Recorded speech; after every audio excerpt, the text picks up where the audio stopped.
As you can see, as we move down the years, you can see that we had a cash on cash of 2.7 times in the fifth year. So if they exit during this fifth year, they will exit with a cash on cash of 2.7 times. If they exit in the fourth year, they will exit with 2.4 times the initial investment amount. If they exit in the third year, they will exit with approximately 2 times their initial investment amount. If they exit in the second year, they will exit with approximately 1.6 times their initial investment amount. And if they exit in the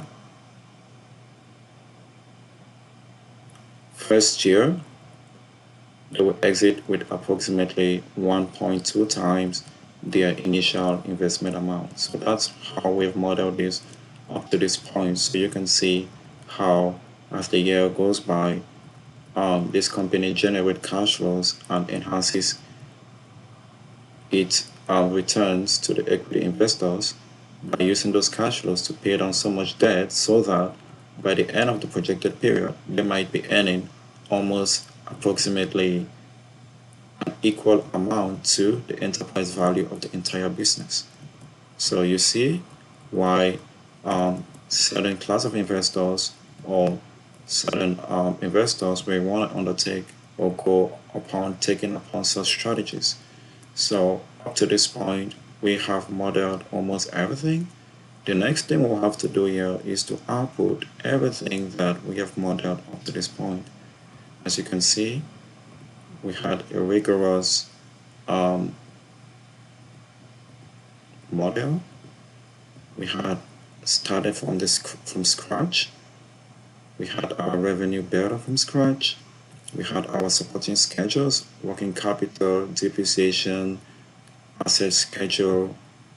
We had our income tax schedule, which encompasses a lot of things such as the deferred taxes. We had the current taxes. We accounted for all of those. And we had our complex debt schedule, which we were able to model up to this point. And as you can see, why we illustrated how whatever cash was generated from operations we used to aggressively pay down debt.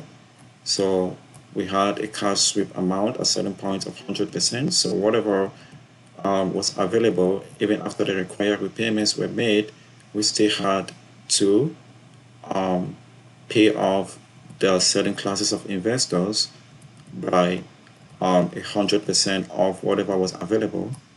So that was really kind of an aggressive debt pay down, so that at the end of everything, this leverage buyout could generate more returns than if it wasn't able to aggressively pay down its debt. So we modeled everything up to that point, and we were able to also calculate our credit metrics.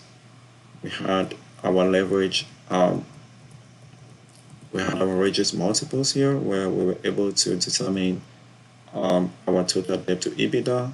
We had our EBITDA quotient, which we calculated, and we were saying here that if this company was to generate at least $1.6 million of EBITDA, it would need at least 5 times this coverage ratio, or this covenant. It would need at least 5 times this leverage multiple to cover its debt.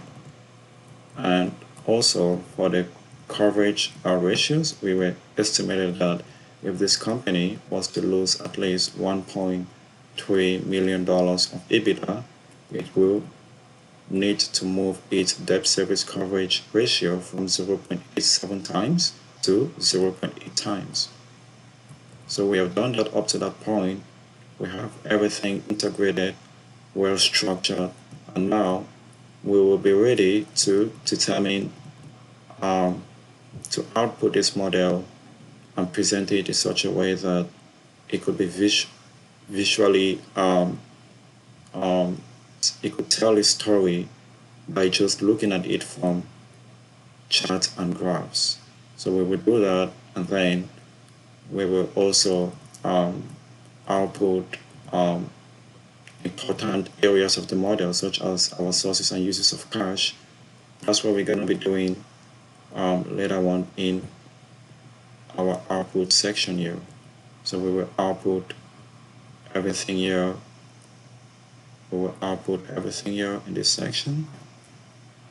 So up to this point, we have done almost everything. So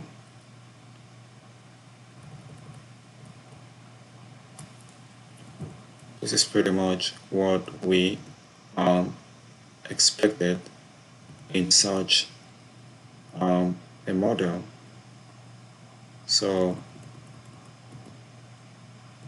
this is pretty much what we expected. So we have everything set up here in our assumption section. We'll only have to pull up the sources and uses of cash